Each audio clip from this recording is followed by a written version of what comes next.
Salut maladieu, on se reprend pour un nouveau tutoriel où nous verrons comment déterminer la valeur financière des heures supplémentaires. Nous verrons dans ce tutoriel qu'à partir d'une plage de données et dates où on a pu recenser l'ensemble des nombres d'heures, on va effectivement calculer le total de nombre d'heures de la semaine des jours de samedi, évidemment des jours de dimanche. À partir donc du nombre d'heures de ces différentes catégories, on déterminera le salaire supplémentaire associé, puis le salaire financier global ou la valeur financière globale des heures supplémentaires. Évidemment, tous ces éléments seront calculés à partir du taux horaire. Mais avant de commencer le tutoriel, je t'invite à t'abonner sur la page et à liker pour nous encourager dans la création des contenus éducatifs et pédagogiques et à nous retrouver sur notre page Instagram, évidemment, si tu veux monter en puissance sur RCS. Je te laisse tous les liens dans la description. Tu as aussi droit à ce fichier dont le lien sera dans la description si tu veux t'entraîner. Commençons donc. Pour commencer donc, notre tutoriel, notre vidéo, nous allons effectivement déterminer le jour de la semaine correspondant à chaque date. Nous voulons savoir si le jour de la semaine est soit lundi, mardi ou mercredi, mais on ne veut pas que la date nous renvoie forcément lundi, mais nous renvoie le numéro d'ordre. Pour cela, on va utiliser la fonction égale jour sem, égale jour sem. Premier argument, c'est la date. Point virgule. Alors ici, on a une liste d'arguments de fonction qui nous dit tout simplement que si je prends le chiffre 2, ça signifie que lundi sera 1 et que dimanche sera 7, ce qui signifie que samedi sera 6 et forcément mercredi sera 3, ce qui veut encore dire que les jours de la semaine seront comprises entre le chiffre 1 et le chiffre 5, c'est-à-dire inférieur ou égal à 5, et que les jours de week-end seront comprises entre 6 et 8, c'est-à-dire strictement supérieur au chiffre 5. Nous voulons donc, pour le moment, déterminer les jours de la semaine de chaque date. Pour cela, après avoir choisi la date et mis point virgule, je vais écrire le chiffre 2 pour prendre le deuxième argument. Parce que chez moi, la semaine commence le lundi et s'achève effectivement le dimanche. Je vais donc faire une recopie sur l'ensemble de mes données. Ce que j'ai, c'est de dire que le 5 février 2022 pour 6 tombe un samedi, le 7 mars pour 1 tombe un lundi et le 13 mars pour 2022 tombe effectivement un dimanche qui est 7. Je vais donc calculer le total d'heures qui correspond au nombre de semaines. Pour cela, je vais utiliser la fonction SOM-SI ou comme plage, première plage, je vais prendre la plage des jours de la semaine.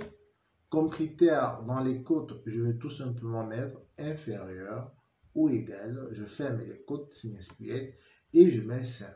Évidemment, c'est très clair pour la simple raison que les jours de la semaine partent de 1 à 5, donc sont inférieurs ou égal à 5.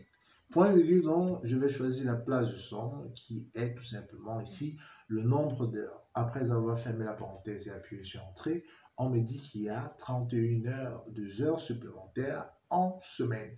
Alors, pour continuer, donc, je vais déterminer le nombre d'heures supplémentaires du samedi en utilisant toujours la fonction SOM-SI.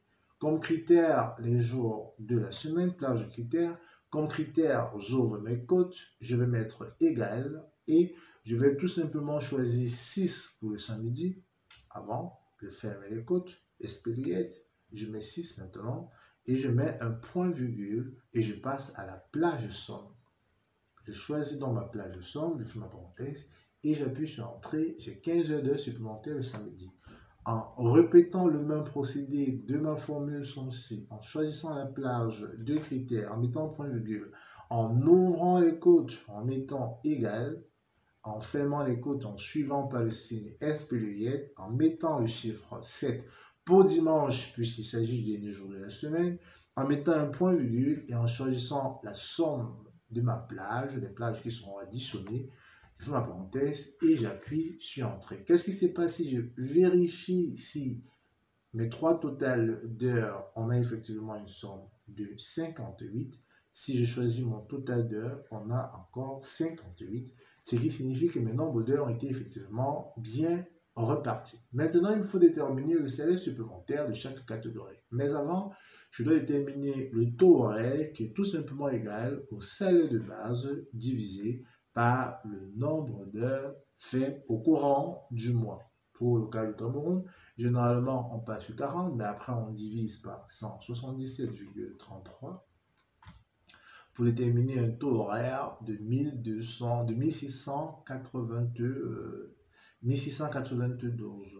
Alors, on ne dit pas après. Alors, pour déterminer dans le salaire supplémentaire, on aura tout simplement à faire égal le total d'heures multiplié, on ouvre la parenthèse, 1 plus le taux de majoration, on va fermer notre parenthèse et on va pas oublier de 1 plus J10, non, autant pour moi, 1 plus, voilà, K10, non, c'est pas K10, multiplié par 1 plus le taux, bien sûr, j'ai oublié, on va encore multiplier tout cet élément par le taux horaire. En appuyant sur Entrée, on a donc notre valeur. Je fais donc une recopie sans oublier de verrouiller ici grâce à la touche F4.